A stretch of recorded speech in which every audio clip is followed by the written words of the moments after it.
All right, now we're using the same line segments for problem number 2. So I'm going to, once again, copy this equation up on this problem. And I'm going to have to write it tiny because there's not a lot of room.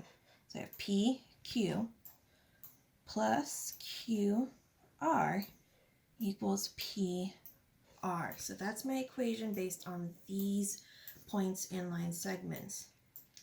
Okay, now look at the information they give us. This says QR equals 17. So I'm going to put 17 underneath QR. And it says PR equals 21. So I'm going to put 21 underneath PR. And they want us to find PQ. So I don't have the number for PQ. I don't know what that length is. Right now, I'm just going to put a blank box for PQ. Now, to figure out what PQ is, I have to say, or decide, what plus 17 equals 21.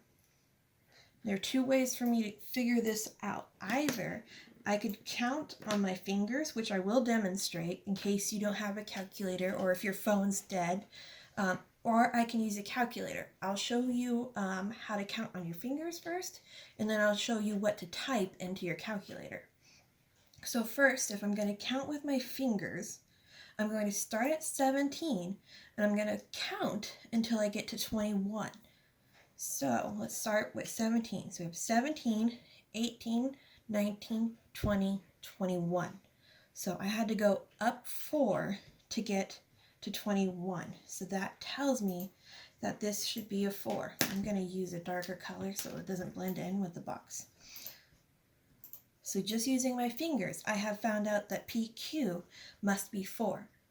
If I was going to use a calculator, which I know I would prefer to use, or if you have bigger numbers, that would be easier, what you would type in your calculator is the full length. So that 21, so we would type 21 minus that 17. This would tell us the difference from 17 to 21.